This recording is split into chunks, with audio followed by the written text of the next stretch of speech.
on my computer, that's okay. So it's not being recorded. Well, I want to welcome everyone to what is the first of our 4-part course. It's an online course, as you know, it's held on Zoom. On today's Saturday, October 16th, and then the next one is 23rd October, then 30th October, and the final session will be back to back on 31st of October. So we are going to be here together roughly for about 2 hours, give or take. Sometimes it can be a little less than 2 hours. I'll try to make sure that I keep an eye on the boundary. And Swati, please do the same. So if I get carried away, give me a knock on the head. Say it's time to stop. So people will be, it's dinner time. So we kept it from 6:30 to 8:30, thinking that by 8:30, we can end latest and give people a chance to go back to their families and have dinner, etc. So with that said, I also wanted to introduce here to everyone Swati Rao, and I'll of course tell Swati to just say a few words about herself. I've already sent you Swati's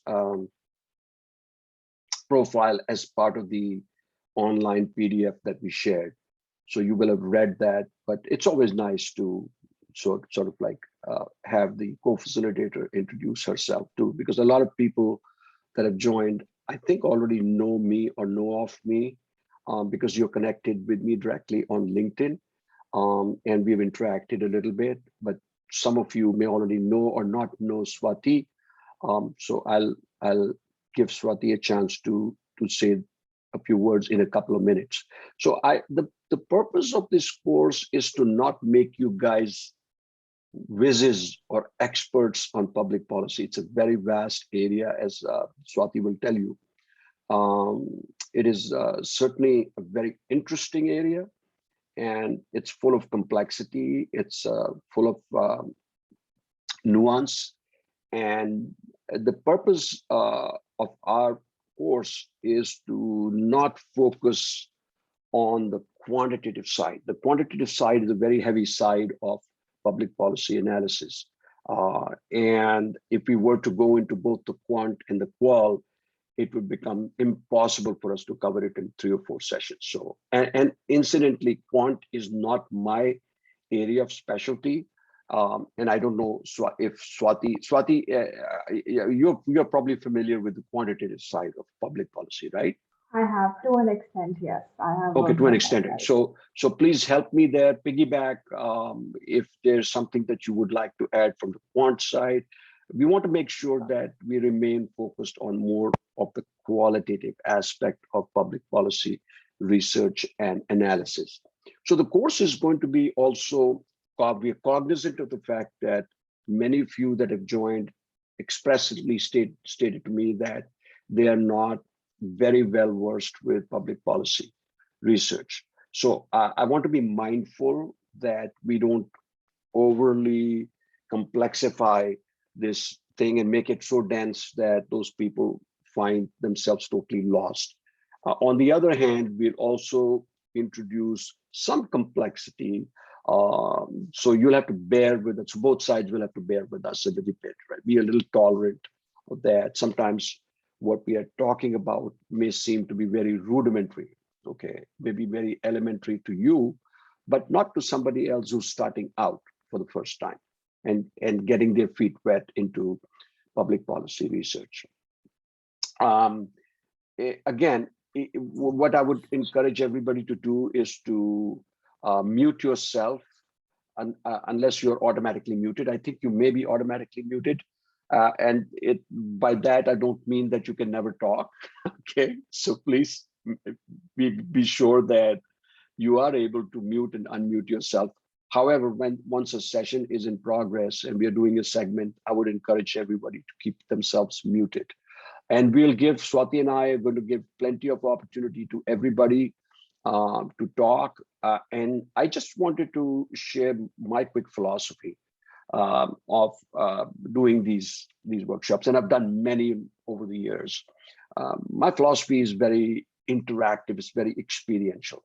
So while there'll be some didactic element to it, I focus more on the experiential side, and have you involved. So unless there's a great deal of interaction happening there, what I don't want to see happen is that you're sitting back and wondering, what is all this mumbo jumbo when you've got all sorts of questions popping up in your head that you never asked. So feel free to ask your questions.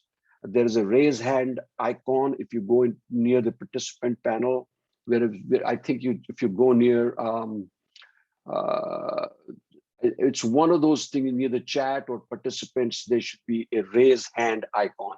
So you can raise your hand. You can certainly use the chat box, and when I'm talking, I would encourage Swati to keep an eye on the chat. So Swati, if you could do that for us, that'd be great. And that way we can make sure that some of the questions that are coming up can be addressed, because some people are bashful about not talking and they actually prefer to put something in the chat. I know a lot of you are digital natives that use chat all the time. So I'm very familiar with that. But with that said, I'll turn it over really quickly to Swati. So Swati can say a few words about herself and what she would like to contribute to this workshop. Go ahead, Swati. Sure. Thank you, Dr. Behel. So, and thank you also for bringing me on board. And I am really excited because I see we have a great group of people here. I am really looking forward to getting to know each one of you and spending the next few weekends actually with everyone here. So, a little bit about myself. I have a bachelor's in law from National Law University, Raipur. I have a master's in public policy for which I got an Erasmus Mundus scholarship, and so I spent 2 years in Europe doing that. I worked with a lot of nonprofits in the country in the education space. I have also worked with the US Department of State as a professional fellow there. And currently, I am a policy communications and research professional with a Washington, D.C. based think tank. And my areas of interest right now are education, livelihood, job creation, and social protection policies. So, like Dr. Behel said, I'm going to be a co facilitator with him. My hope is that through my involvement and my interactions with all of us get to learn a lot in the next few weeks. I am looking forward to actually learning from all of you, listening to all the questions that you have, because that will also give me the opportunity to understand more about this field of public policy that I really, really love and enjoy so much. So, yeah, really looking forward to it. Okay, great, Swati. And one quick note also here that that we'll be focusing within qualitative on the interpretative paradigm. Okay, and I'll get to that in a few seconds. So the focus of our work together is going to be on the interpretative, because there's so many different streams of thought, streams of consciousness within public policy, that if you start focusing on all of them, we'll never be able to get through. So I wanted to focus on this very emergent interpretative realm, which I think you'll find very interesting and somewhat uh, diverse or different from the traditional mainstream policy analysis. All right, so we'll get into that.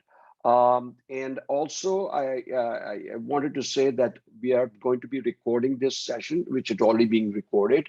And with the exception of this very first session, which we'll be posting publicly on the YouTube channel as an introductory part one, the other remaining videos will remain unlisted on YouTube. So they're going to remain totally confidential. It'll only be available to those that have the link.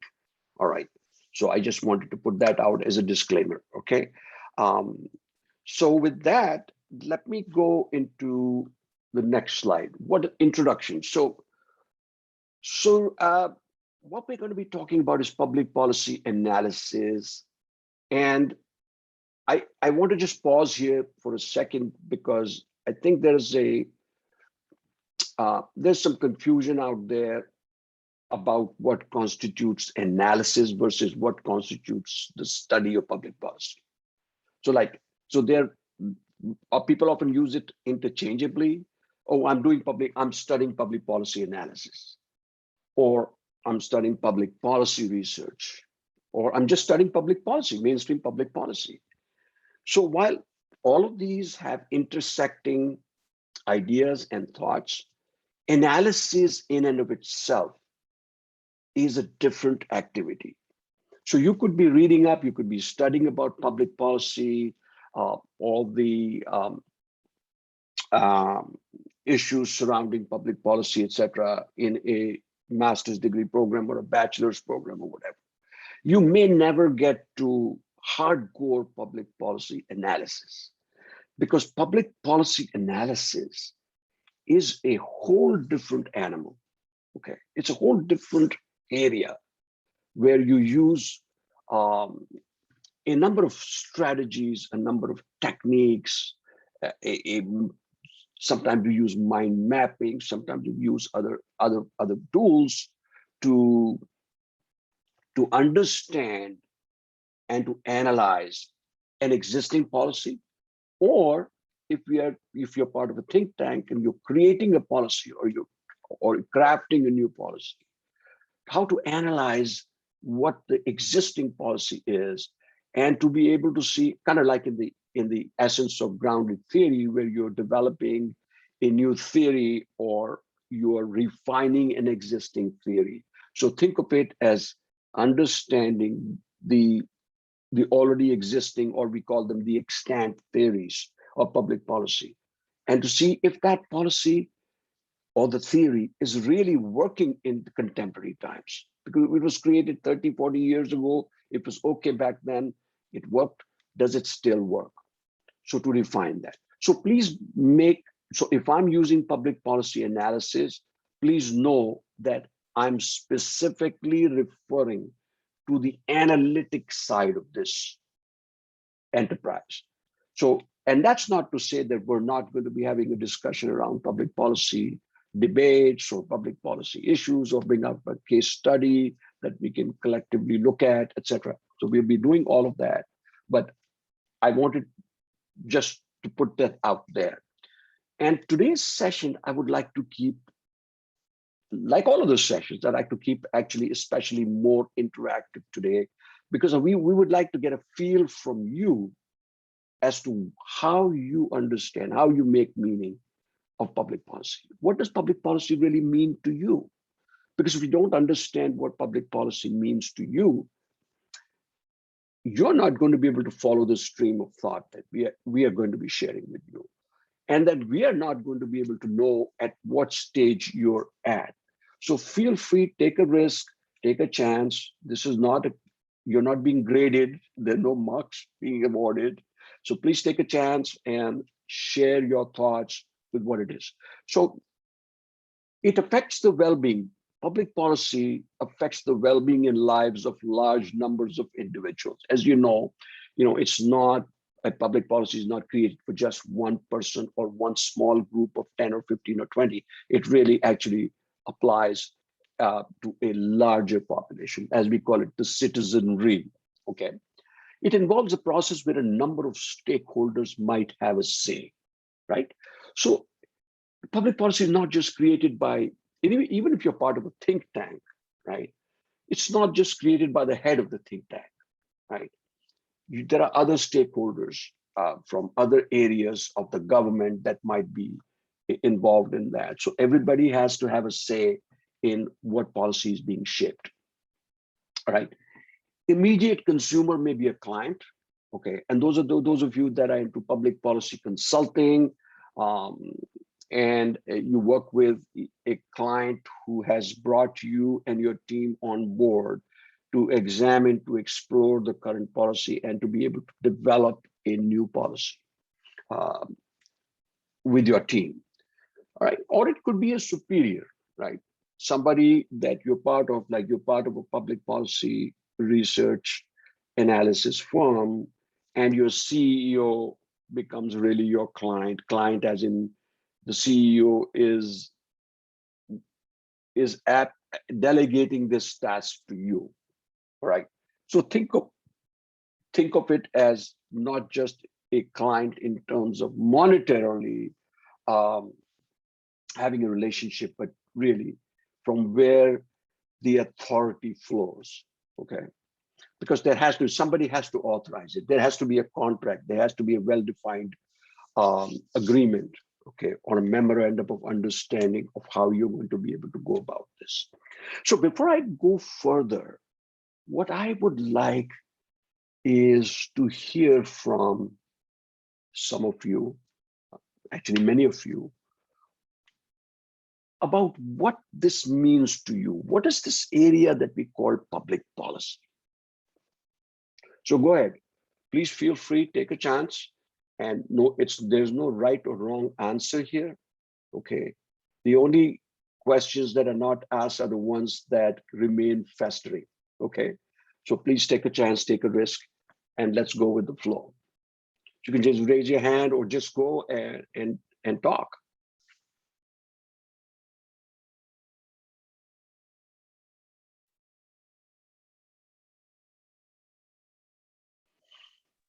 Hello, I'm Sanjay. Yes, Sanjay, go ahead, please. Hi, thank you. I think public policy is about institutions, systems, laws, regulations.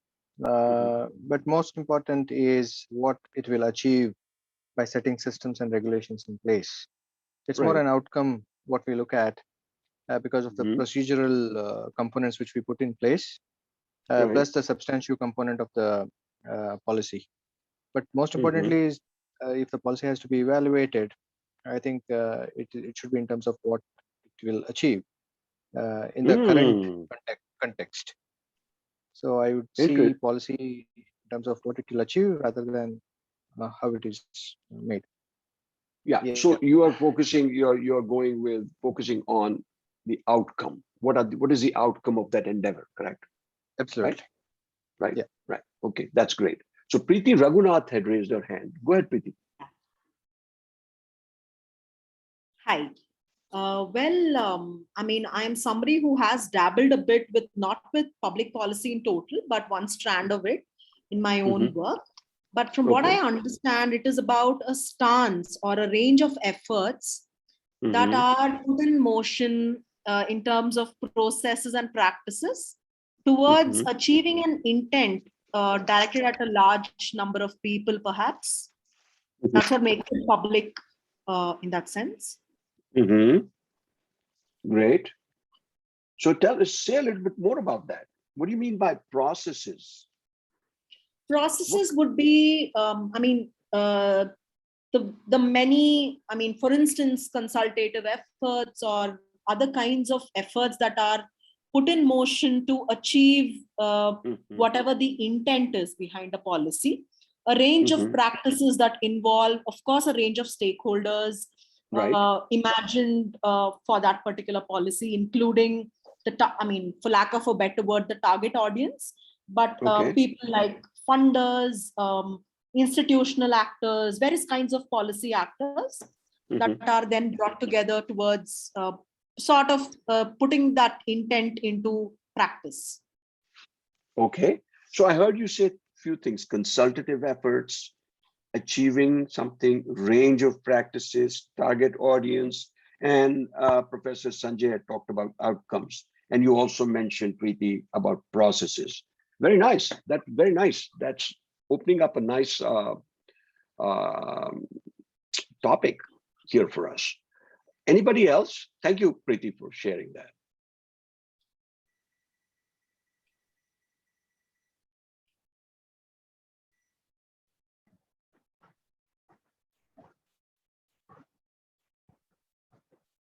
Hello? Yes, go ahead. Sorry, there was no hand raise option, so okay. Shall I go? Yeah, go ahead. Is this Aditi? Shashikala. Okay, go ahead. So since I'm very new to this public policy, from a layman's perspective, what I understand about public policy analysis is that something we have a problem in our hand, which is existing in society, and then we go about searching about questions like why there is this problem. For example, if there is like land conflict in India, if we want to study about land conflict in India, the first question that pops up in our mind is that why there is a lot of conflict around India, why there is land conflict. And second question is that where is the evidence about it? Like, why is it existing? Then we go and search about the data that would suggest some numbers and some thing related to the issues.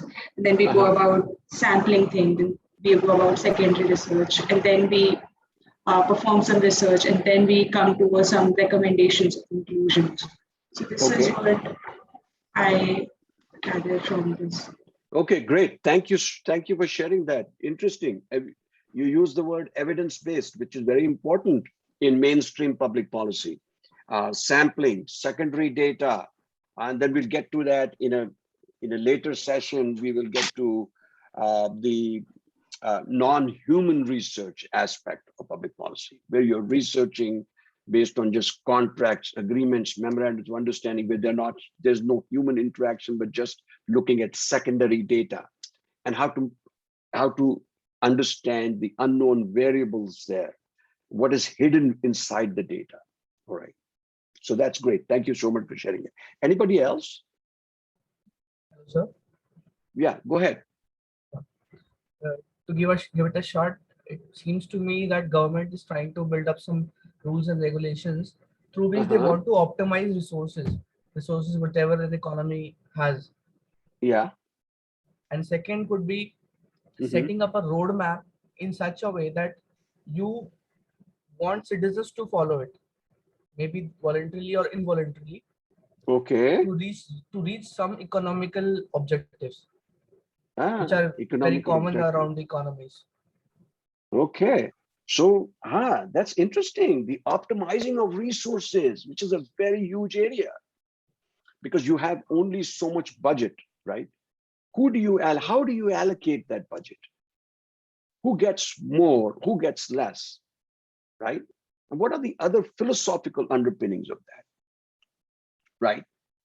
And to make that decision is a very complex act. And so you use a lot. If I'm hearing you correctly, you're talking about decision making, right? Right? Yes, who gets what is a part of a decision-making process. So when you're using a decision-making process, you're using models and tools of decision-making. Okay. Correct, sir. Right. So that's how great. you spend will shape your economy. Which way are you moving? After 50 years or 100 years, where will you stand? How will you stand? Very nice. Very nice. That was very nice. So I'm quickly looking at, thank you so much for sharing that.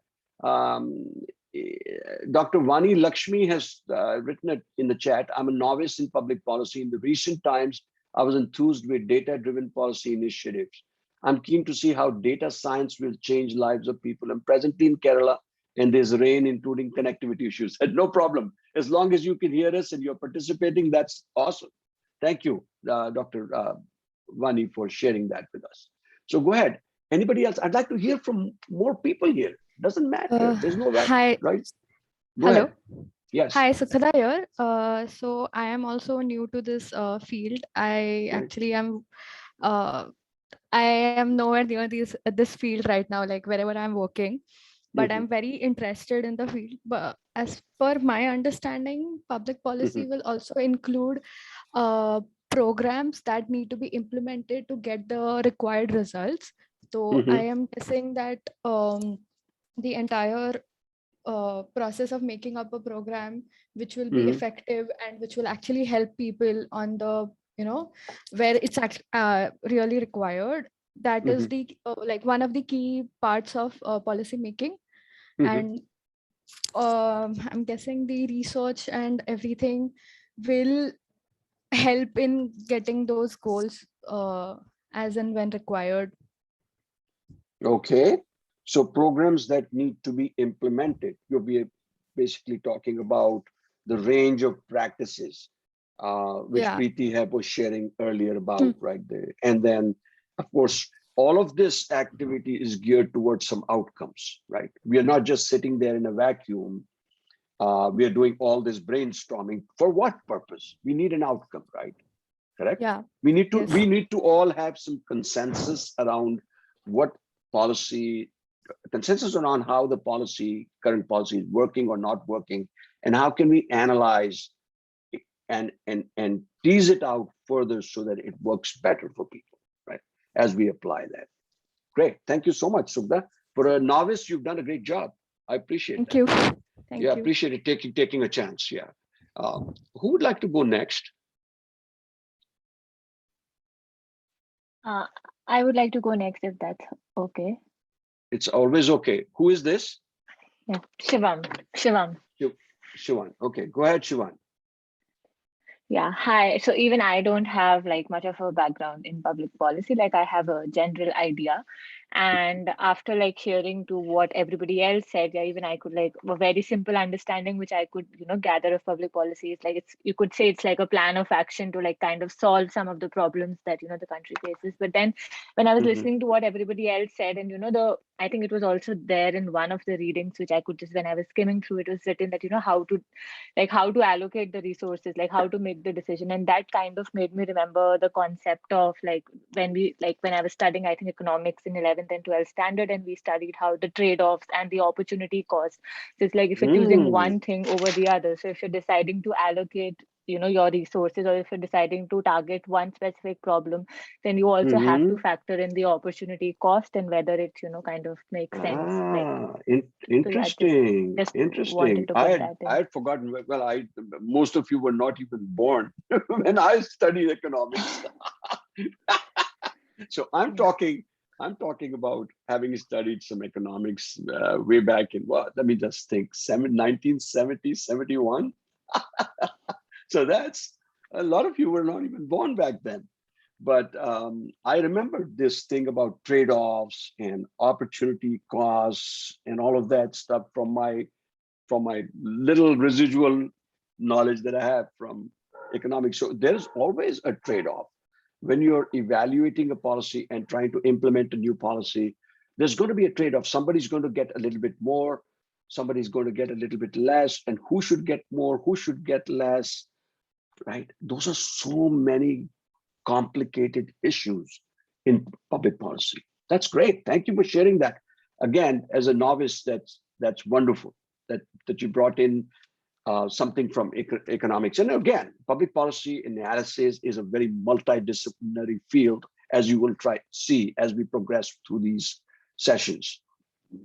So who would like to go next to share with us how you make sense of this?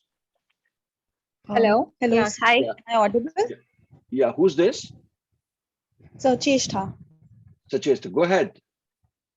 Yes, sir. So I do not have a lot of idea about public policy, but I was just thinking about the possible consequences of public policies. Because of the first definition, I was thinking of the social consequence of public policy, as it were. So I think it sort of helps in bridging the disparity between the privileged and the marginalized sections of the society, ideally, because for whom the public policy is done, the privileged section is already in a state of power to make decisions for themselves, as public policy involves decision making. For the underprivileged, it's very difficult for them to sort of go out and take active decisions for themselves on these fronts, on how a particular policy is impacting their lives. So that is when the idea of public policy sort of takes into consideration the underprivileged sections of the society as well. So I think. Great, Chester. So does that mean that your sister is also here? Yes, sir. Yes, sir. So you're, hey, listen, I just want to be disclaimer. It doesn't mean that if Chester talks, then her sister should talk next. Just know that. What is your sister's name? I forget her name. So her name is Resham. She's a graduate student, so she's a little intimidated by all the other people who are talking. So she's thinking that please don't feel intimidated. So Resham, whenever you want to take a chance, please feel free to share. Okay. But so welcome aboard, Chester. Resham has given us a comment in the chat box. Oh, Resham has a comment in the chat box. Okay. Yeah. Okay. In economics, we have studied that resources are scarce and wants are unlimited. So public policy is a way to allocate the one. Wonderful. That's a nice one. In economics, we have studied that resources are rare and wants are unlimited. Yes. Everybody wants everything. So public policy is a way to allocate these resources for the betterment of society as a whole. Wonderful. That's very nice. Very nice. Who else would like to go before we move to the next? Yeah. I think I think everyone's already said much about what exactly policy making or public policy is. I think it as it sounds literally. So my idea of public policy is that it's measures taken for the welfare of the society by stakeholders who are in stakeholders concerned for a certain cause, and ideally that should follow a policy cycle or a process that ideally should be followed. So through that process, it's the process of making welfare-based schemes and policies for the society's benefit. Great. And who was this? Who just talked? I'm Anandita, sir. Huh? Anandita. Anandita. Okay.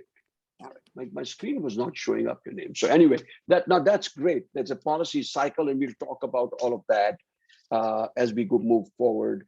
Welfare-based schemes. Also, keep in mind that there are the liberals and the conservatives. A lot of times policy making, especially when it applies to a larger population, there's politics involved in policy making, right? So the liberals will want to have bigger government. The conservatives don't want a big government, right? Liberals would want the government to enforce certain policies. The conservatives don't want that. They want choices to be given. Right? I'm in this US, and right now we have this huge fissure or a divide or a factionalization that is happening between, which was never happening to this extent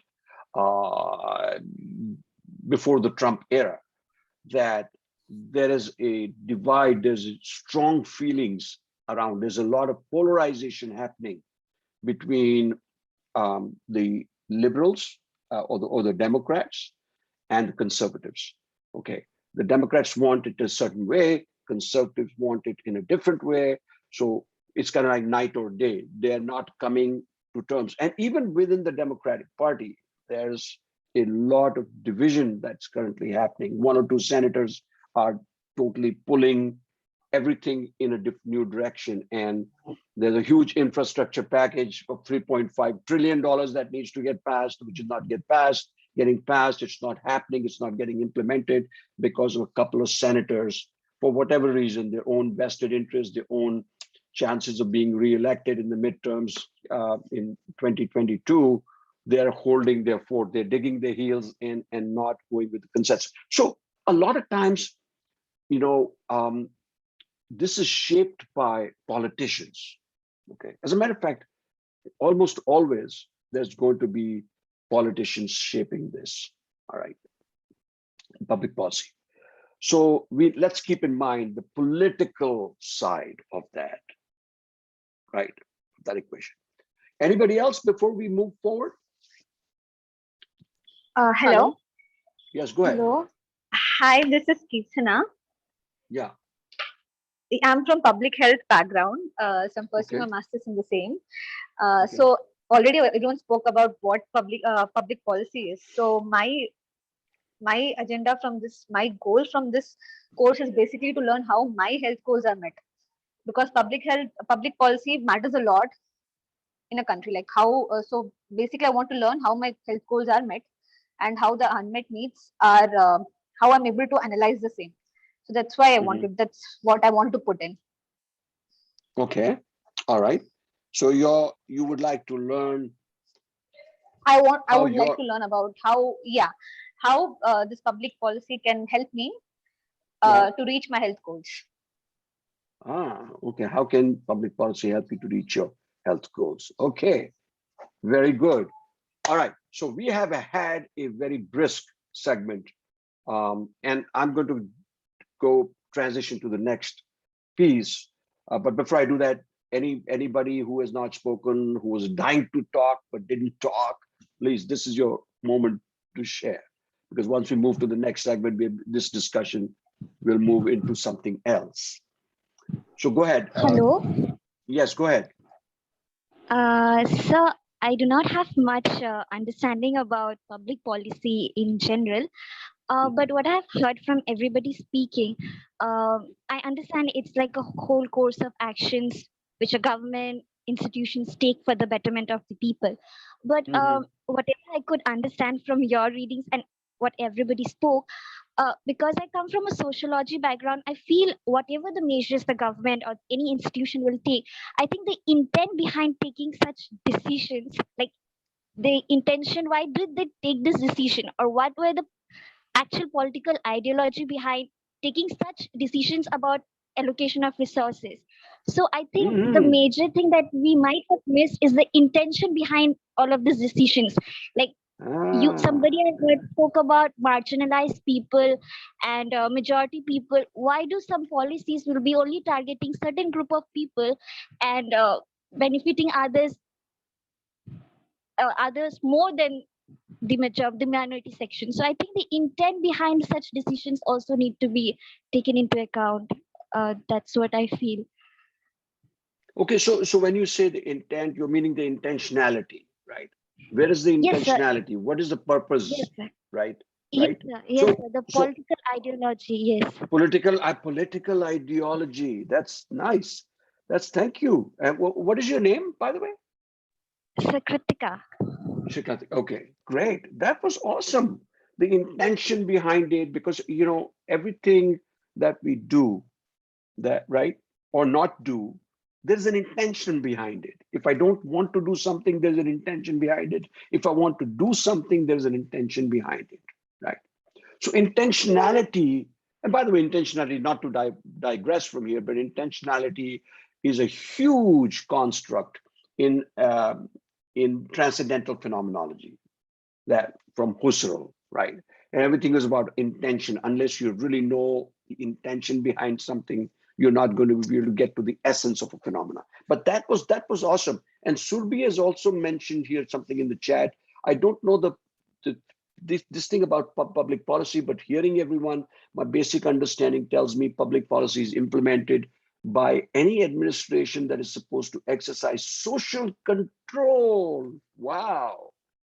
That is an awesome construct, social control, right? So social control by benchmarking standards and using various instruments to probably achieve long-term goals. Wow, this was awesome. Thank you, Surbi, for sharing that. That is great. So let me, with that, go to the next slide. Okay. Public policy analysis. So now we have talked a little bit about the introduction, what is really public policy. All of you have shared some brilliant observations, and you've illuminated what is really something that a lot of us are aware of. We hear about day in and day out. If you're at least like me, I'd spend a lot of time on CNN trying to understand the politics behind something, about policies and this and that. So I'm always looking out for discussions such as this, but you guys brought it, you give it life really in that previous segment. What do you say, Swati? Don't you think that there was a very broad range of perspectives that were brought in? I think so. It was amazing because if someone asks me the definition of public policy, I think based on what everyone said, we could have like a very comprehensive definition. All the components of public policy that I have learned in my course were discussed here today. So I think everyone did a great job of actually thinking out of the box, but also building upon what the person before them had said. So it was really interesting. That was great. Thank you. Thank you, Swati. So Swati, if you could join me in this next segment. I know you and I have not rehearsed this, but really doesn't need any rehearsals because we just are going with the flow. Okay. So when you look at public policy, a lot of people think, is it an art or is it a science, right? So what would be your take on this, Swati? I think this is a debate that has been going on forever. So you have sociologists and political scientists who will again tell you that it's a mix of art and science, but you have economists who will tell you it's supposed to be pure science or it loses its credibility. So, I mean, there is no easy answer to this. I think it has to be a balance between art or science because without science, you do not have the foundation, the strong qualitative statistical foundation that will help in policy analysis. But the art part of it is also important because the whole idea behind policy analysis is to come up with new ideas, is to come up with policy innovations, to understand why something is working, why something is not working. So we have to look at it as something that's beyond just formulaic, and which is why I think it has to be a good balance between art and science both. It cannot just be one. I mean, in the past, we've made the mistake of making policy analysis very scientific. If it's very scientific, is that it loses out on the nuances of people that it's actually intended to serve. Whereas when it's based on, let's say, it's more art and less science, what happens is it loses its credibility. So I don't think we need to pick between one or the other here. And that is great because there's a dichotomy there. And also, as you were talking about this debate, that's ongoing debate between the two different camps, I was reminded of the two camps in research, the positivist camp and on the other hand, the qualitative camp, right? The positivists want a total hands-off. Like if a positivist researcher wants a hands-off relationship with the respondents, in quantitative studies, we call them the respondents, those that you've sent the surveys to, those that are responding, sending you, and you're collecting the data from respondents, right? So the researcher has to have a hands-off relationship with them. So because the philosophy in positivist science, I'm talking about the classical or the neoclassical approach in positivist science is that if the scientist or the researcher gets too engaged with the respondent, right? And the respondents are called participants in qualitative research. But if the researcher gets too involved, the purity of the research gets lost. So the researcher needs to have a hands-off relationship, right, with the respondent. On the other hand, if you have such a hands-off relationship, right, and if you want to stay away from whatever is being created, and you want to be, you meaning the researcher, and wants to be in control of everything that's happening, right, then it feels to me sometimes as though the respondents are sort of like guinea pigs, right, in a laboratory, right? Where is the subjectivity? Where is the intersubjectivity? Where is the scope for understanding the participants' thoughts, feelings, emotions, perspectives, attitudes, right? Now you can measure attitudes on a Likert scale and all of that, but it only tells you one part of the story. And nonetheless, quantitative is extremely vital. I'm not going to sit here and say, despite my own ideology or philosophy about it, I'm not going to sit here and say that it has no value. It has tremendous value. As a matter of fact, everything in public policy so far has been data driven. And that's why Dr. Vani Lakshmi talked about the data science. How does the data science apply to that? But on the other hand, the qualitative side is a very rich side. And it's also a side that gives people a lot of pause. And they become too guarded with, for instance, I work with a lot of scholars who are pursuing their PhDs. And one of the things I hear across the board is, sir, my faculty mentor is saying, hey, if you want to focus on the qualitative, go someplace else, right? Talk to some other professor. I'm not well-versed with the qualitative side. और ये qualitative में क्या करोगे आप? Where is the data? मेरे को data दिखाइए ना आप, डेटा कहाँ है? अरे भाई, they don't understand that thoughts, feelings, emotions, attitudes, whatever is also data, right? Data doesn't mean only numeric data. Data can also be non-numeric. And so when we are trying to understand this, and just in a very simplistic way, if you look at art as a more qualitative endeavor, right? An endeavor based on more thoughts, feelings, emotions, etc. And science being more data driven, more positivist, more hardcore, then there is that differentiation that we need to sometimes make. But also, there is nothing wrong with holding them both together, as Swati was saying, holding the science and the art part together. All right. Knowing that there are going to be elements of the science that we have to draw from, but also knowing that intersubjectivity, or in some cases, just pure subjectivity plays a very vital role, because people's feelings about something can also drive a policy. All right. So if we look at this flow chart that you have here, it typically starts with, and I'm trying to make it very simple. We're not getting into too much complexity today in today's session, just to be mindful about the diverse audience that we have here today. So you really typically start with defining a situation. What is the current situation? When I say situation, it could be what is the current policy, right? Provide evidence and alternatives. So how is this policy working? What is the data around that? What is the evidence that we have, right? That it is working or not working. There has to be evidentiary support. So you look at the alternatives, you look at the criteria, that what is select the criteria. And the criteria often means what approach you're going to be taking to evaluate the data, what techniques, what methodologies you're going to be using.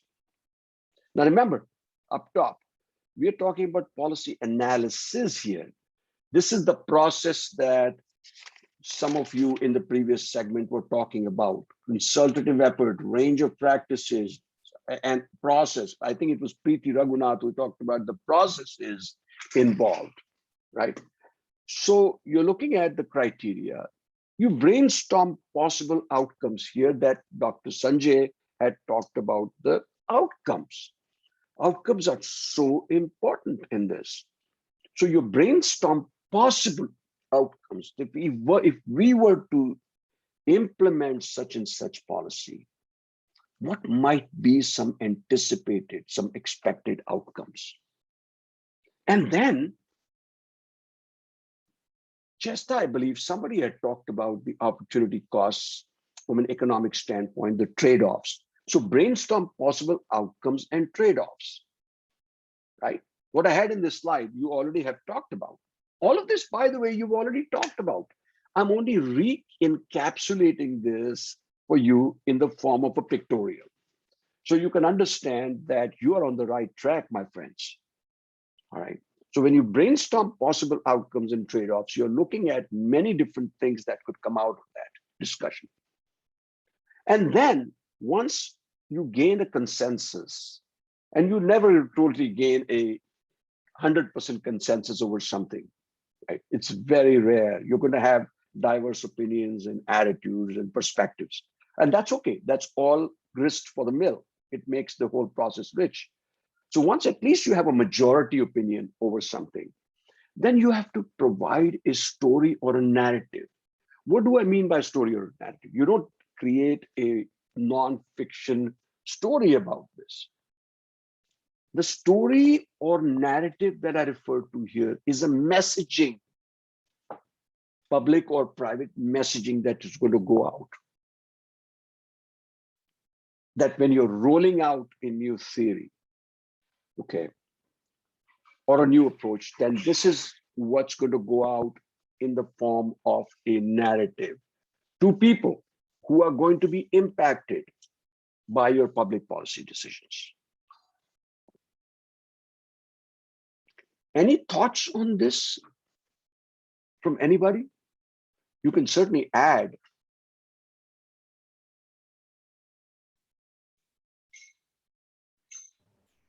I think Kritika has her hand raised. Kritika? Yes. Go ahead, Kritika. No, sir. I actually raised my hand for the previous segment. I don't have questions right away now. I'll ask later. Okay, that's fine. That's fine.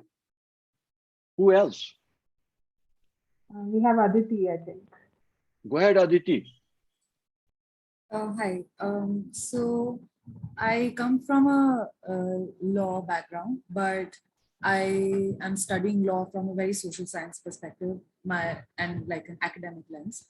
And throughout in the past 3 years, I've sort of done a lot of public policy internships, and I'm very intrigued by the intersection of policy and law because I feel like these are the two most important instruments that create impact over people's lives in their day-to-day, in their everyday lives. And if I were to look at policy and the relationship between policy and law, I would say that laws sort of implement boundaries for policies to work. And I have been sort of in the academic world for like, I've been experiencing the academic world for like the past 3-4 years now throughout my graduation and masters. And I feel like this is what all academic debates sort of come down to when it comes to public policy and even law, where we talk about should we focus on the qualitative aspects, the experiential aspects, or should we focus on the data or the quantitative aspects of it? And I feel like you very nicely summarized how we should go about it, because I constantly struggle with this myself, and over the years, I've realized that my philosophy or my approach to this is very similar to yours in terms of how data, qualitative and quantitative are both as important to implementing and analyzing policies and even creating policies, and a very similar approach to law as well. I feel like for a very long time, lawmaking, policy making, because these are essentially processes that take place by the government, and they are people oriented. So it's always been a very top down approach till now. And it's only a very recent shift that we are seeing, that the shift is towards a more bottom up approach and a more qualitative approach, and making it more stakeholder centric to really understand the implications of policies. And understanding the implications of policies and laws is a very gradual process that you have to look at over years, because it's not an immediate process. So I remember reading this paper once, which was talking about how policy analysis currently lacks a perspective on the unintended consequences that take place over years. And for example, I was once reading a newspaper article about the Swachh Bharat Abhiyan, and how it's always shown as, over the years, it's been shown as how many toilets have been built. So that's the data that we have, and it's glorified all over. But a lot of problems still exist in terms of access to these toilets because of caste problems, because of gender problems. And these are the problems that are understandable only if you talk to people, if you talk to stakeholders and understand their experiences with the policy and whether they have actually had access to it or not. So I think it's a very fine line, and we have to really balance both of these, because and I also the last example that I would like to use about data and experiences, that recently there was a lot of debate about a caste census happening, and a lot of people were talking about whether it should happen or not. And there is a huge gap in eradicating caste violence because of the fact that data does not exist about these incidents till now. So it's a very, I feel it's important to balance out these. Very interesting. Aditi, as you were talking, my mind couldn't help but figure out, whether I was sitting in a classroom that was being addressed by Aditi as the professor, or whether I'm the facilitator here. That was awesome. That was such a wonderful piece shared by you with so much articulation and so much depth, as though you had prepared this piece for a mini lecture for class. I think all of the participants, or most of you, will agree that this was very, very articulate. What do you say, Swati? Yeah, so I mean, I think Aditi has brought forward like a lot of really important points, and I think through her example, it was a great way to explain what you and I were talking about in the previous slide, which is how art and science should go together, how quantitative, qualitative should go together, and the example of the Swachh Bharat Abhiyan and the unintended consequences, all of that kind of really, really demonstrates why both art and science need to go together. And to another point that Aditi said, which was law and policy and how do they go together? Does law set the bounds for public policy, or is it the other way around? I mean, the way I have always seen it, Aditi, is as law being an instrument of public policy. So public policy is the general course of action, and the way that course of action or that plan of action is implemented to the public is through a law or a legislation. That is how I've seen it. But your point about law being the bounds of public policy is also a really interesting angle to kind of look at the whole thing. That is so interesting. And that was very, very nicely worded and crafted and with examples and all that. So you really, Aditi, I think you should go into education. You really, that was awesome. I felt so nice listening to you. And of course, the fact that Swati also has a similar background in both law and public policy, this interaction was also very meaningful between you both. So thank you for sharing that. Now in the chat, Resham had asked a question. Can you explain this story and narrative part? So rather than me trying to explain that, who would like to take a stab at this? So when I say this cycle, okay, so let me close the chat. So define situation, provide evidence and alternatives, select criteria, brainstorm possible outcomes and trade-offs, and provide story or narrative. What do we mean by providing a story or narrative? What is this narrative that we are talking about?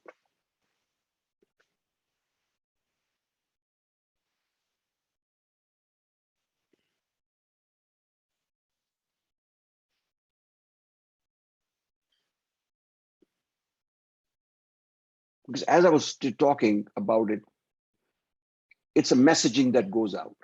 Anytime there's a new policy that's going to be implemented, there's a messaging that goes out.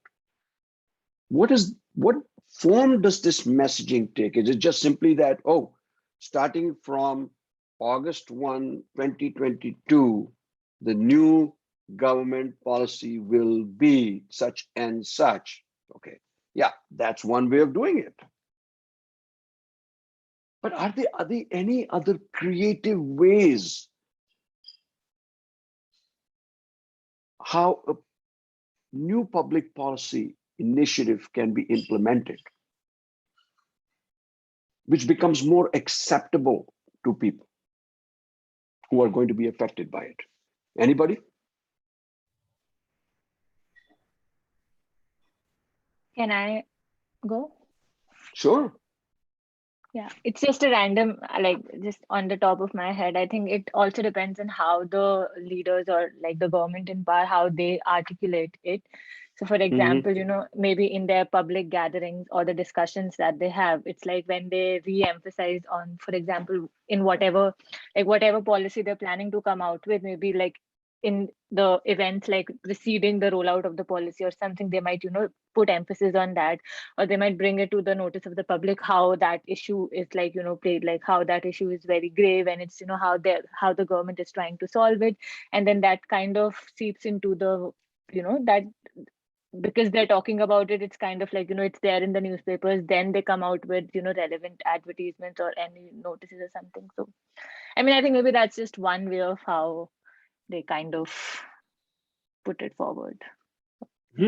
Anybody else? This is important because I'll tell you one thing. Yes, sir. Go ahead. This is Vandana. And I Vandana, go ahead. think we can say, like, whenever government introduce certain policies, it cannot be useful unless society doesn't accept, unless the immediate customer doesn't accept. So here the way how they make their public to accept these policies, and so that they can follow these policies or these changes in their life. Like we can take example of Swachh Abhiyan. People were not ready. People are very they are very stubborn. They don't like to accept changes. So how can we make public to accept these changes? Here government can pursue. How can government persuade them? They can adopt certain nudging techniques. So I think these are the these comes in story and narrative part. Right. Okay. So the one way the government imposes it is by way of fines and sanctions. Like for instance, with the pandemic, right? If you were found in a public place not wearing the mask, you could be fined, right? Or you would not be allowed entry into the bank, or that's also a sort of sanction, right? Yeah. Right? It's not draconian, but it is a form of sanction, right? You're not going to be allowed to fly on an airline. You're not if you take your mask off during flight, and I'm talking about the really raging pandemic times, and now with the Delta variant also recently, we've had so many issues there. Sometimes passengers are very unruly. They take off the mask. Oh, I'm not going to take off the mask. I can't breathe, and this and that. The fines, at least in the US, I'm speaking about the US. US has doubled and tripled the fines. And everywhere, so like in India, we cannot put so much regulations and fine at each and everything. We need to change their habit first. For that, exactly. That is what I'm talking about. Thank you. It is not about fines and sanctions and regulations and rules only work to a point. You have to change the mindset of people. And that is probably one of the toughest parts of public policy. How do you make a policy that seems at first blush very unpalatable, right? Unacceptable to people? How do you make that policy stick? Okay. I'd like to hear some on this, a very critical aspect. This narrative, this story, this messaging is a very, very important aspect of public policy. And I'd like to hear from somebody else who has not spoken. Let's say, how about Kashish?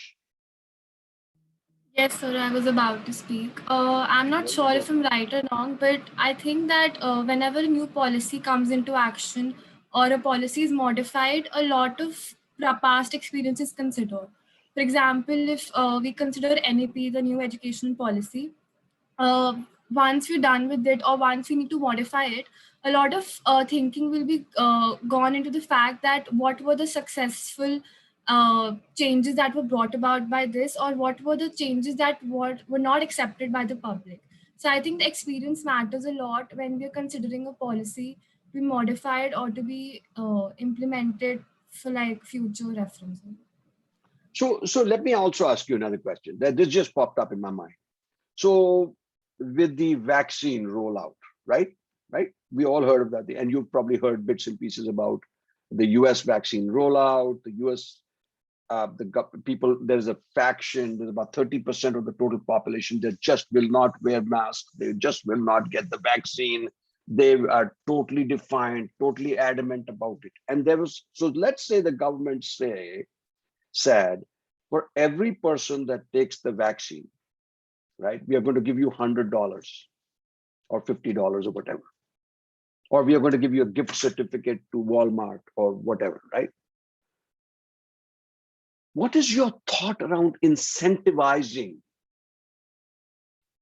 as a means of policy adoption? Sir, I think it works well when a person has a fear. For instance, in rural India, people were feared of the fact that they need to, get vaccinated because they thought it's harmful in some way or the other. So in that sense, incentivization works. That okay, I'll get some reward, so let's do it. What's the harm? But other way around, if people are more concerned about why should we do this, uh, if they are a believer of the fact that vaccination is just a scam, government is just trying to make money out of this, COVID is nothing. I think there are two sides of it. If people are feared for the vaccine, incentivization might work. But if people are like, I don't care, they are like anti-government, or they don't think that vaccination is something that will actually benefit them, incentivization does not always work in that sense, I feel. And that reminds me of positive reinforcement versus negative reinforcement, right? So anybody else?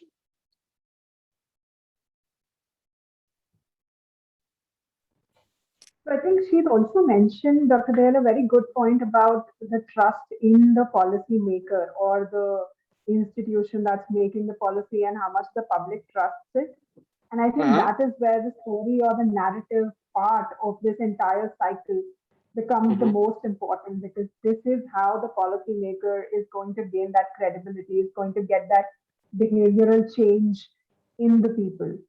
So that is where also this part comes in. And I think we've been talking about a lot of conventional modes of story and narrative and messaging. But I think the governments have been very creative with this also. So I kind of want everyone to maybe think about some really wacky, out of the box things that the government has done to kind of communicate policy, because we have a lot of those in India. It'll be fun to kind of hear others about, talk about that also.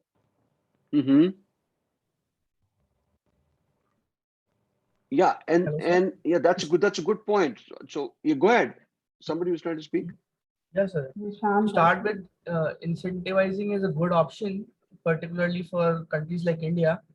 But at times we have seen that this also fails. Why? Because the community, let's say, a specific community in India doesn't want to go for vaccines. Then probably incentivizing won't work, because the community around, people around you won't take it in a good way if you go and get a vaccination. So what other thing could be done is, now you need to change the strategy. You need to make it heroic. Bring the people from the other community to ask to the government side and tell them it's heroic to do this. I mean, Modi is like a orator. When you come out of a movie, like let's say you have watched a DC movie, so you are very excited and you appreciate it a lot. In the same way, people are doing it.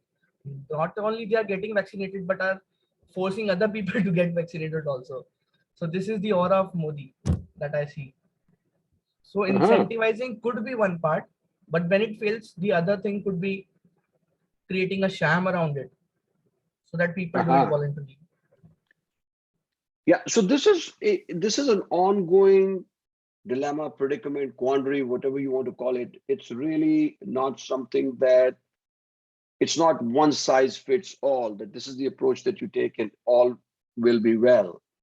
There's a lot of complexity there. There's a lot of nuance there about what kind of messaging needs to go out that will be acceptable to people. But it is a very important aspect. And so before I move to the next piece, I would like to hear from somebody else who may not have spoken about this. Hello. Yeah. Yes. Hi, Sukhada here. Just a thought, when you were talking about changing the mindset of the people, because a lot of people don't have enough knowledge or enough information about the policy that we are, trying to promote or trying to implement. One thing that we can do is to educate them, like since the beginning, like in schools as well. The kind of education people are getting all over the country is also important, because that helps in shaping the kind of mindset you want people to have in order to be open to growth and some kind of development. Because sometimes, like someone earlier said, people are very scared of change. So if like if people would understand that change is and can be sometimes very good, that could also help, like the in the education and the kind of subjects we teach students in schools. And Surbi has added in the chat box that too many stakeholders affect policy making. Okay, which is true. Ideally, the most powerful is the government because it holds funding and legislation. But media forces and interest groups can further certain agendas, which I believe are largely driven by political party agendas today.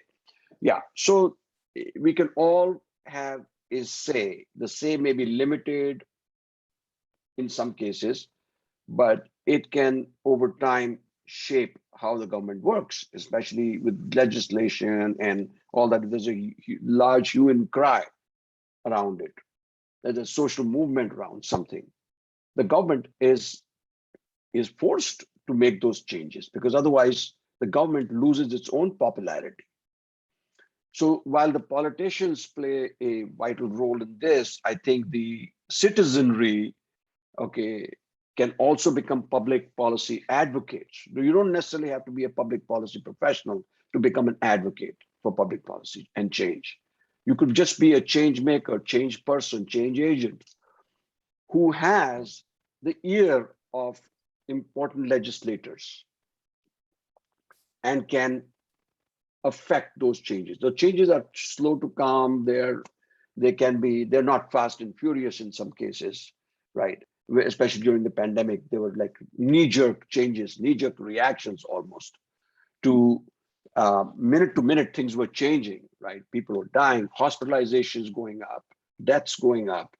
How do you control that? So the pandemic is a great example to take of how do we shape public policy in a way that we reach so-called herd immunity, right?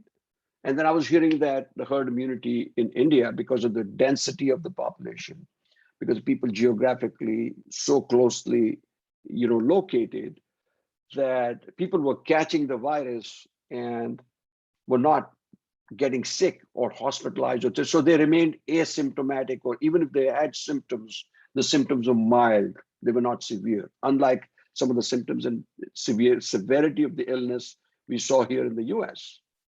Okay, so a lot of variables. So people have to look at what kind of policies are we implementing and how are we going to go about implementing those policies in a way that they become more acceptable. You're never going to have 100% compliance for anything, okay, regardless. But if you can get the majority of the people to comply with something, you can just say that the effectiveness of the policy, that there's something working about it, that it's not like a dud, right? Okay, so enough about that. Let me move on to the next slide. Okay, policy analysis. Analysis of any sort, and I'm talking here about, by the way, a lot of you that are joining this course know that we are talking about policy analysis as in research, okay, policy because the title of the course is policy research and analysis, public policy research and analysis. So we are bringing in aspects of research. So a lot of folks here, or at least some of you that will be that currently are in an undergraduate program, they're finishing up their bachelor's, will be going into a master's degree program. And some of you, and many of you have already completed your master's degree, some have law degrees, and some of you may be considering going for a dual master's overseas or into a PhD program.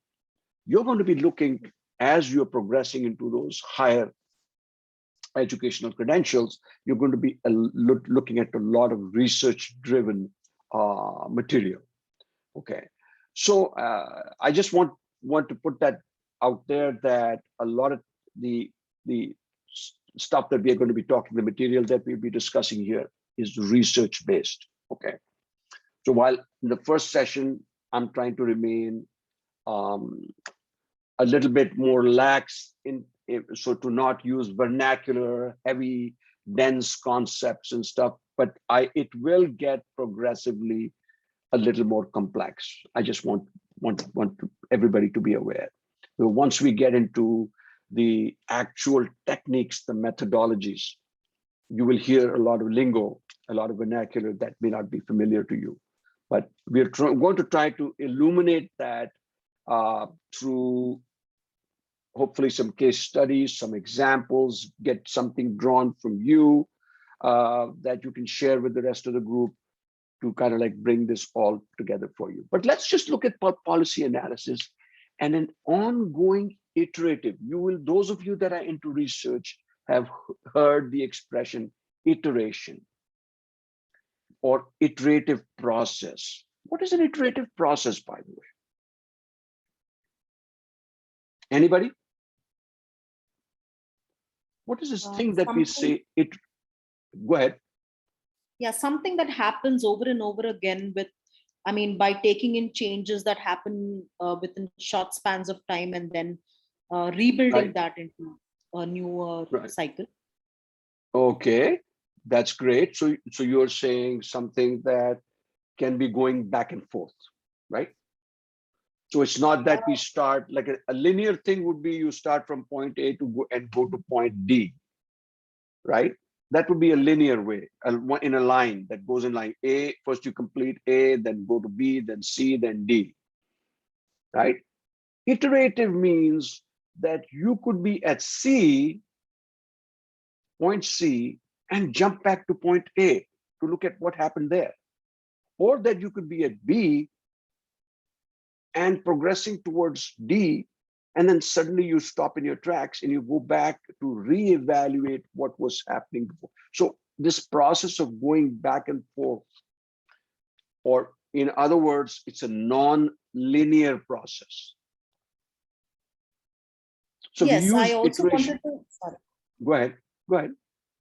No, I wanted to say that it's non-linear and perhaps draws on the idea of multiplicity in some ways. Wonderful. That's what I was looking for. The multiplicity of viewpoints, the multiplicity of perspectives, really in the broader umbrella of pluralism, right? The pluralistic approach, a dialogic approach, where we go back and forth, not because it's a mindless ritual that we keep going back and forth, but we look at, so we look at what, so for instance, I'll give you an example. So when you're doing qualitative research, especially if you're doing an inductive research where you develop individual cases and then you make some sort of a generalization, okay? Not the kind of generalization that you would make in quantitative studies, where you're looking at a certain situation, right, or a hypothesis, and then you're testing the hypothesis through theories. So you're going from general to more specific, whereas in induction or inductive processes in qualitative, you're going from specific cases or specific situations or specific interviews or specific discourses to a generalized way of looking at it, right? So in this case, what you do is you're following, even though you're following that path, you're collecting individual into, I'm taking the example for qualitative research study, where you're doing individually, let's say you have 10 participants or 15 participants, and you're asking them semi-structured, in-depth questions. So you're collecting the data for this corpus of 15, right? But you are not just collecting every individual interview data and then saying, okay, that's the end of it, I'm going to start my data analysis. You could, and you probably would, see the relationship that each interview has to the whole corpus, and how does that whole corpus relate to individual interviews. So this process of going back and forth, we call iteration. Okay. Anybody else that wants to talk about it? Because this is an important concept here, iteration.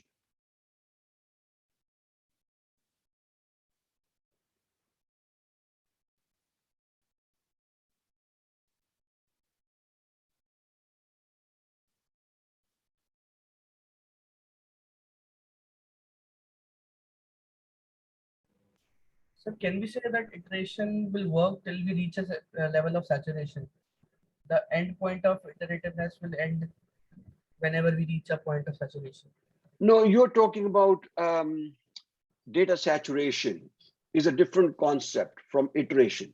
Don't confuse it. The purpose or the intention or the intentionality of an iterative process or the philosophy of an iterative process is different from what you're talking about. You're talking about data saturation as in, for instance, if you're doing grounded theory, and when we do the mapping and use of grounded theory for situation and analysis in public policy, I believe it's our third session, we will be talking at length about that, data saturation and comparative analysis or comparative cases. In data saturation, you're collecting more and more data. For instance, in grounded theory studies, you collect more and more data till any additional data. For those of you that are economic graduates here, and I know some of you have already confessed to your economics background. I say confession because it's interesting. There's a concept called diminishing marginal utility, right? So the incremental increase of something doesn't necessarily give you that kind of the same type of satisfaction as the initial. For instance, a person who has 10,000 in the bank will be very leery, very wary, whether it's $10,000 or 10,000 rupees, doesn't matter. But will be very leery about spending 2,000 out of that on something because that 2,000 represents 20% of the 10,000, correct? Right? Oh my God, 20%, I cannot spend that. Now take the example of somebody that has 10 lakhs in the bank. The same person wanting to spend, when he gets 10 lakhs, he can just as easily spend 20,000 because now it's a smaller percentage of his total assets that he's spending. So the marginal utility also, if you look at it from the another standpoint, if you give somebody that has 10,000 in the bank, if you give that person 1 lakh, that happiness, that joy of getting that 1 lakh for a person who has only 10,000 in the bank is a lot more than somebody that has already 10 lakhs in the bank and you give that person 10,000 rupees. So there's a diminishing marginal utility, right, of this. So there is this aspect that you have to keep in mind. It's a diminishing utility over there. So those of you that are economics graduates, how does that relate to what we are discussing here in iteration or in data? We were talking about data saturation. So you keep collecting more and more data till you reach a point that the additional data sets that you're collecting are no longer going to contribute anything of value to your research study. So at that point, you make a decision with your research supervisor that, sir, it's no point now collecting more data. I've collected all the data that I could possibly put, because any additional data is really repeating the same thing that I already have. Whereas to the gentleman who just spoke about this, which is a very nice thing that you brought in about data saturation, which is a very research term, in iteration, our philosophy is different. We are going back and forth, a part as it relates to the whole and the whole as it relates to the part. It's called the hermeneutic circle or the interpretative circle or the sense-making circle. We are doing it for a different reason. We are doing it as part of the analytic process to understand Are we just looking and focusing on individual interviews at the expense of the whole data? And if we are, then why are we only looking at individual interviews? Are we so focused, so obsessed with what one participant or two participants have said? What about the rest of the participants?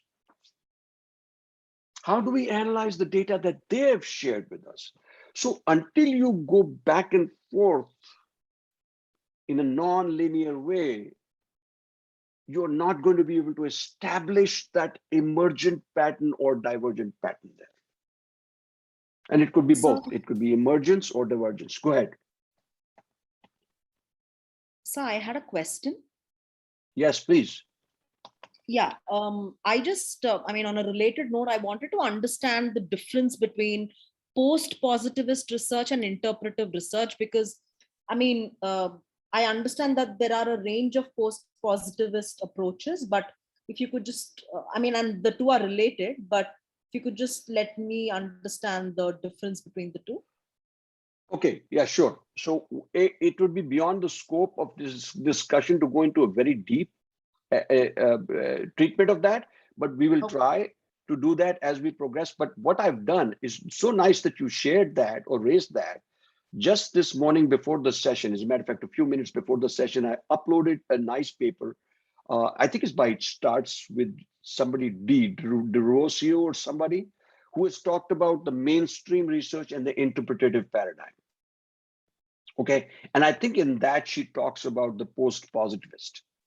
Okay, so the post-positivists are the positivists that, or the classical positivists that started looking at research as something other than what it was traditionally looked at as.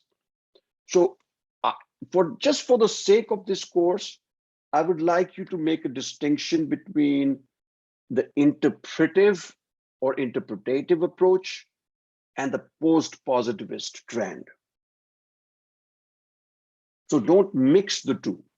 Even though you may see some, even though you may see some commonalities, and that's great that you're looking at commonalities, but it's very different. Let me see how I can put it. So it's difficult. So help me here, Swati. So how should we look at post-positivism versus the interpretative paradigm? I think Dr. Vihel, this is something that is in your expertise. So I really don't think I am in the right place to come in and comment on this. That's okay. I like your honesty, my dear. Thank you so much. So I'm not the expert on post-positivist thinking either, because I'm not, to be honest with you, I'm a hardcore qualitative guy. Okay, I'm not into positivist science, into quantitative realm, but I will definitely address this as we go along. So what I would encourage you to do is to read that paper. Sure, sir. Yeah. Right, read that paper, and I'll try to dig up some resources now that you've talked. And what is your name, by the way? My name is Preeti. Preeti. Oh, Preeti Raghunath? Yes. Okay, Preeti Raghunath. What I will do is I will dig up something on post-positivism for you. Yeah. Okay, as it relates to post-positivism, as it relates to the interpretative. So that, and you raise a really good point, because if there are some overlaps and some intersecting ideas there, then I'm not aware of them, and I'll be the first person to admit that I'm not aware of them, but I can certainly become aware of them, right? And to be able to share that with the rest of the class too, because you're going to hear post-positivism just as you hear postmodernism, right? Everybody's heard of postmodernism, right? So post-positivism is something you're going to definitely hear. So, but thank you, Preeti, for sharing that. I appreciate that. So who else would like to say something about this iterative cycle, and why do we use an iterative cycle in public policy research and analysis?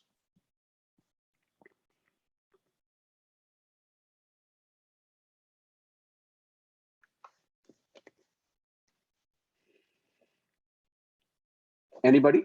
Why do we use iteration in public policy analysis? Why can't we just say, let's follow a linear path. From this, you go to problem solving. From problem solving, go to analysis. Go to analysis to go to concepts, and then steer away from social and political theorizing. Why do we really need to go back and forth? If you notice here in this schematic, in this figure, there are no arrows, right? Like in the previous one, we had arrows, right? Did you see this? Define situation, provide evidence. That seems more linear, more structured, more linear. But here, the arrows are missing. I wonder if anybody noticed that.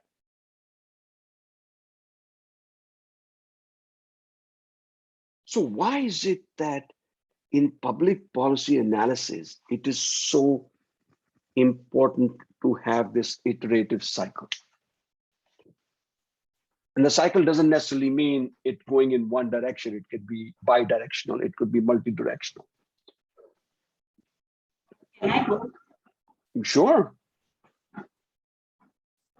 So, short from my understanding, to test the process and test its credibility, as in to formulate more effective policies. And if we go back and forth and find a process which is not working out, so we can quickly eradicate it then and there itself.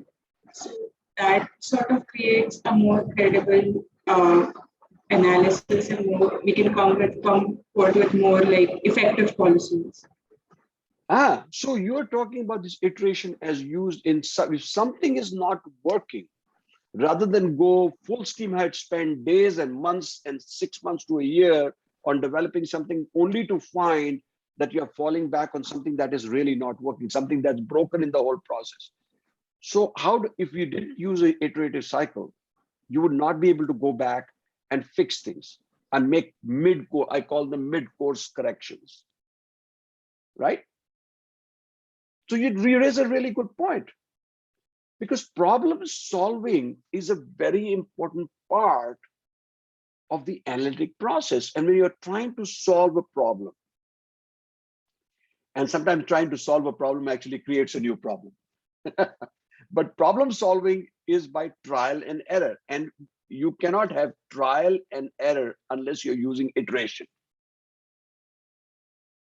Because if you were going linear, you are going with the assumption that what you're going to be doing, step 1, step 2, step 3, is going to lead to the final process. That there is going to be no errors. And if there are errors, they're looked over or overlooked in this case, and we are not going to be able to go back to fix those errors. But because the process is non-linear, it's organic, it's emergent, we need to look at that. So if you use problem solving by trial and error, the analysis must remain tentative and open to feedback and modification, which is what you just said. So thank you for sharing that. So unless you remain open to emergence and to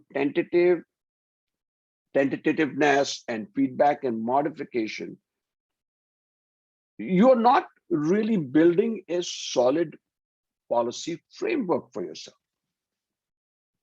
Because other ideas, other issues and anomalies may have crept in that you're not taking into account, because you're so hell-bent on getting this whole thing, this damn thing implemented, and let's put it in place and let's shove it down the throats of people and say, hey, you have to do this. So if you have different stakeholders, you're going to have stakeholders say to you, let's pause, let's take a deep breath, let's see what's going on. So iteration is a very deliberate process of remaining tentative and speculative, right? Knowing fully well that there are some things that you could have missed, and unless you spend enough time, effort, and resources into that, you're not going to have an efficacious or a solid policy framework. So allow concepts to be illuminated through practice and experience. So what do I mean by that? So I want to focus in on this aspect. So if you're doing this policy analysis, allowing concepts to be illuminated through practice and experience, what does that mean to you? To use both practice and experience in order to evaluate and frame new policies.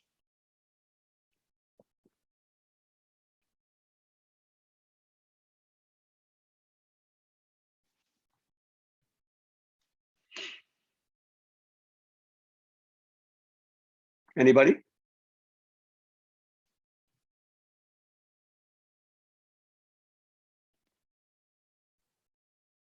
Yeah, I can give it a try. I am Purva. Yes, go ahead.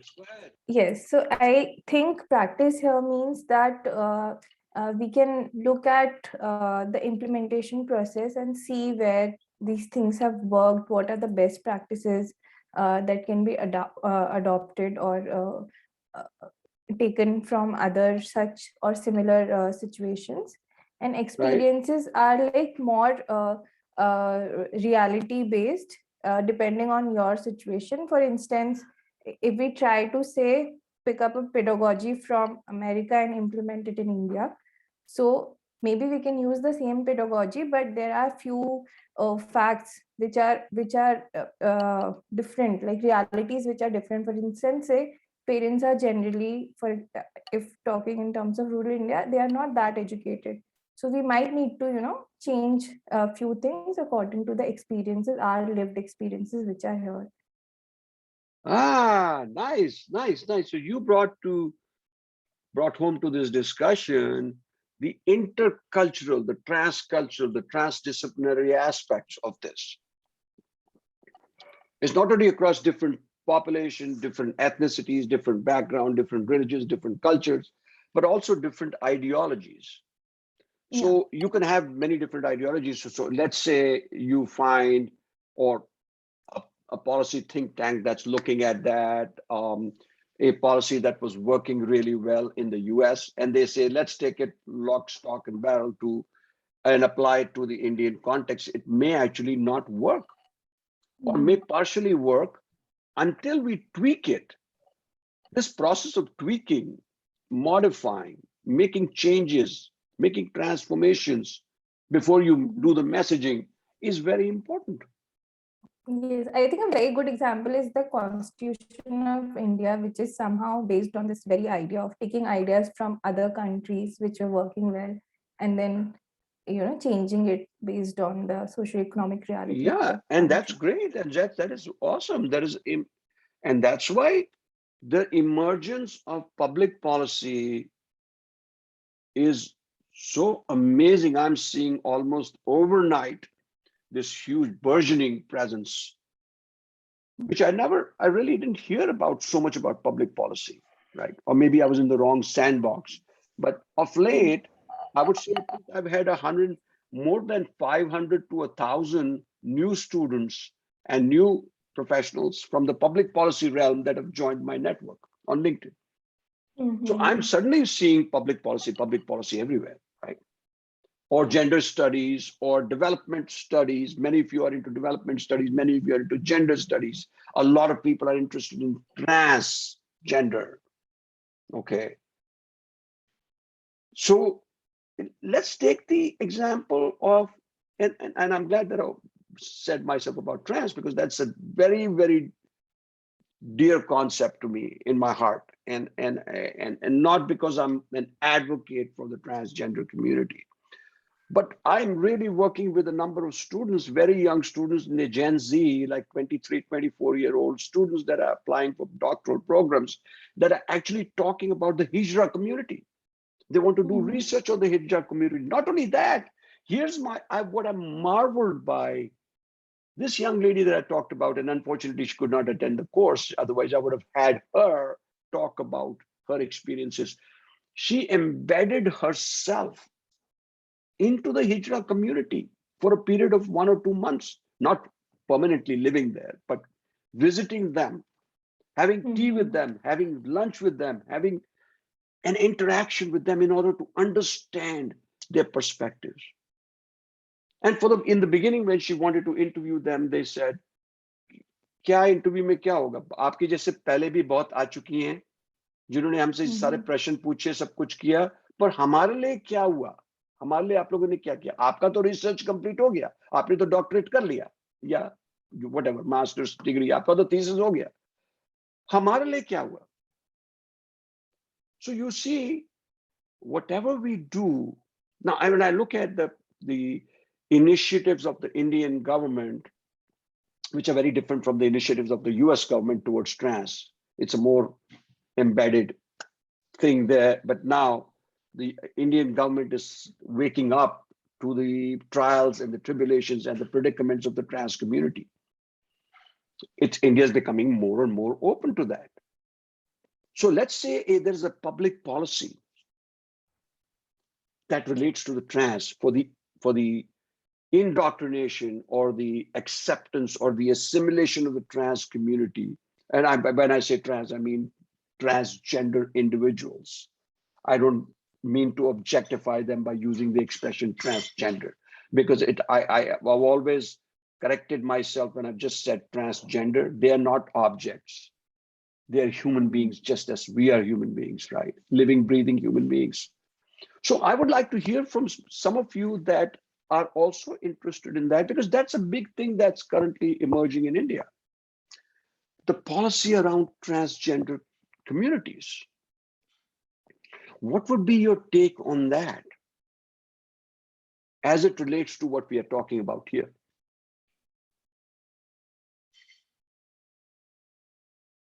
So even Resham, you said in your chat box, it is so because whenever a policy is implemented today, it is different if it were implemented in the past, as situations vary, so moving back and forth becomes important.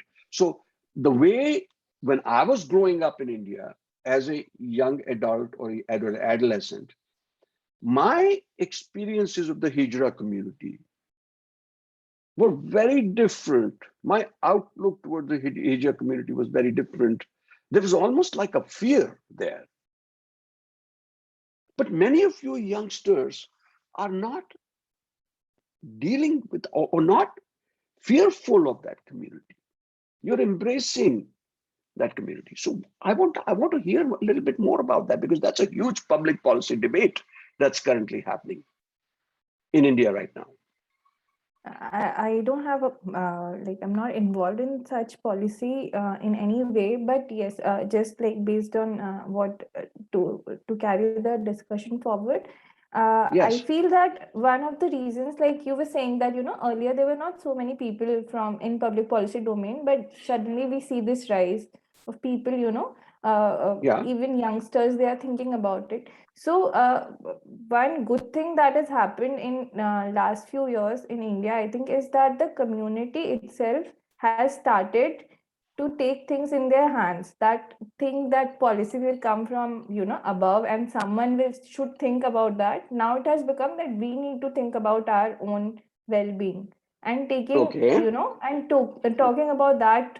So even when the 377 was abolished, not related to trans, but again there was another very important court judgment that came for people from transgender community, that gave them right to recognize their gender and change it as per their and now there's a whole policy debate that the bill that the government is proposing is actually, it is just removing everything that the community has done. And I agree that people and youngsters, they are more aware, but I think it all started happening when people, they themselves started. Like in my college also, we had so many discussions where people from the transgender community, they came themselves, and they answered all these questions very openly about why we dress like this, why we do these sort of occupations. So it's sort of destigmatized those things that we have learned in our childhood, that we used to get scared, as you Wonderful. said.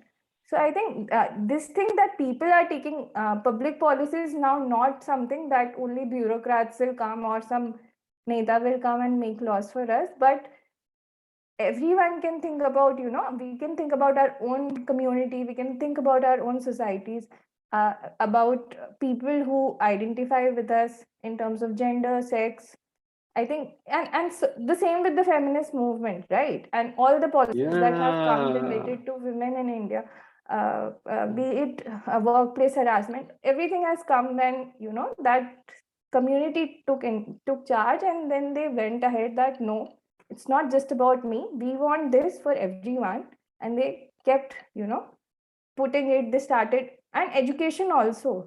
So we have now, I never experienced it. I was in an all women college, so maybe that's why, but we have transgender students who were studying with us in our master's classroom.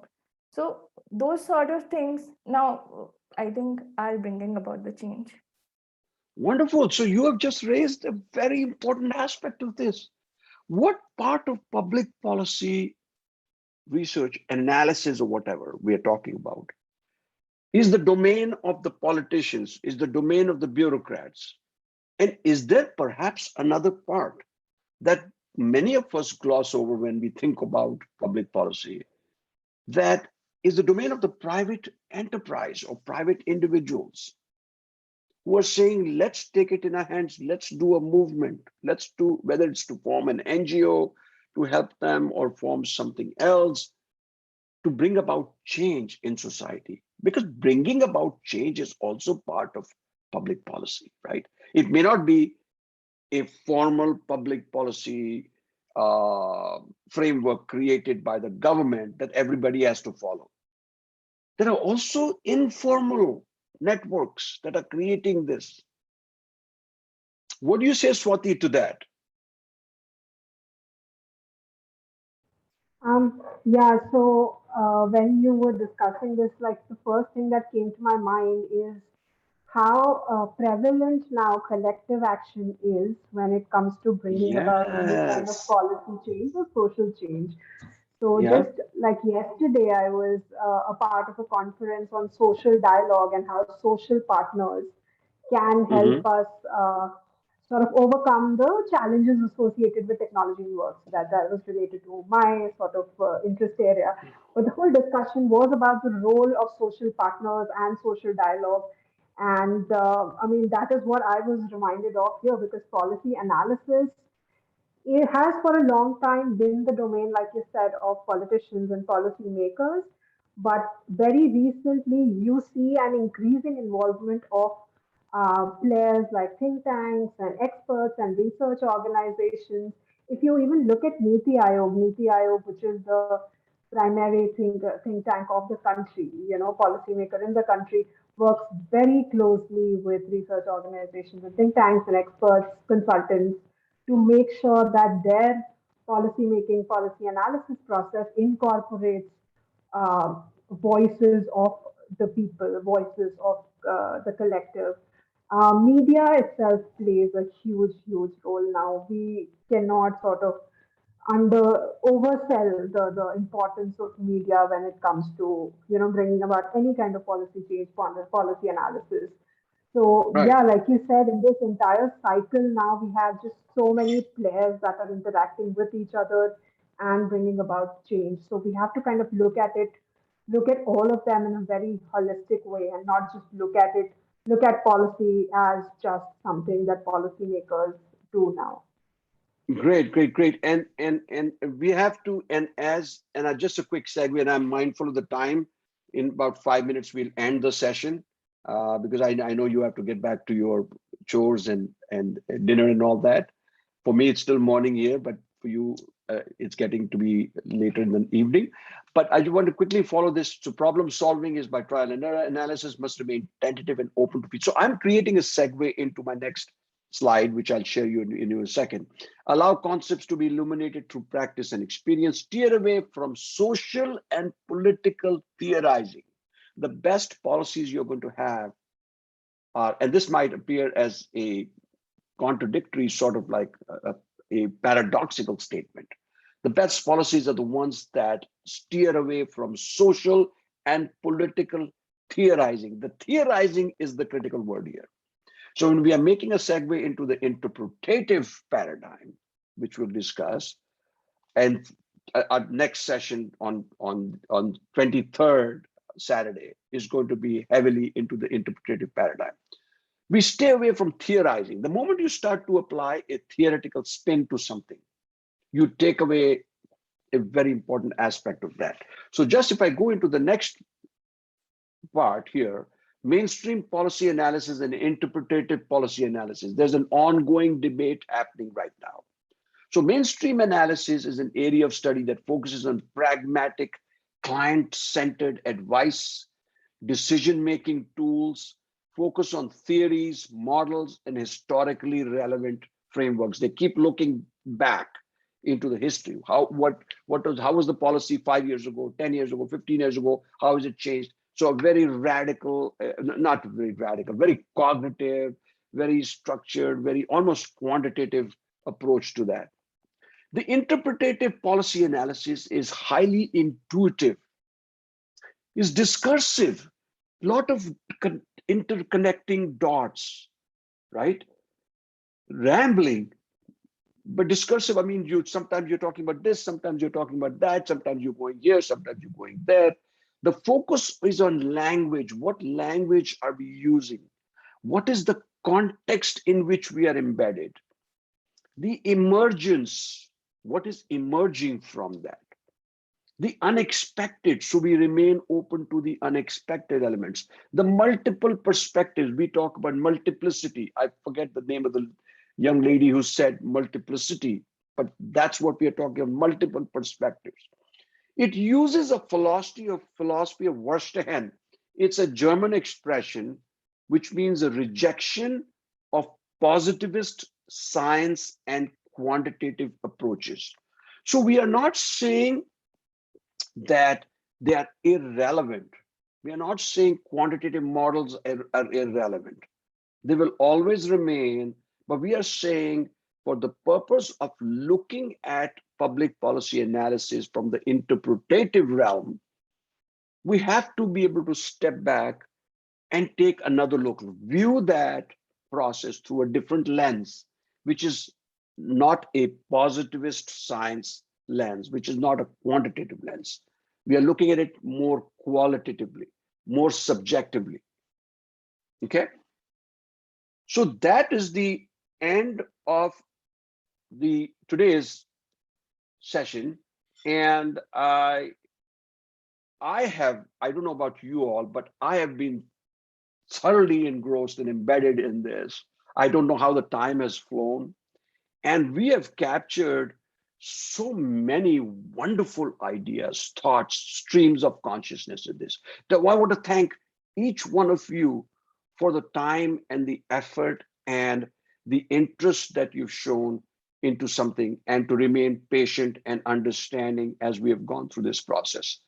So again, have a wonderful evening. Thank you, Swati, for helping me facilitate the session. Thank you all, each one of you, for individually taking the chance to speak, to share your piece with us, because those are those folks that have not spoken have kept it back in their hearts. And I'm hoping that as we progress to the next session next week, that you will take the time to speak and talk about it.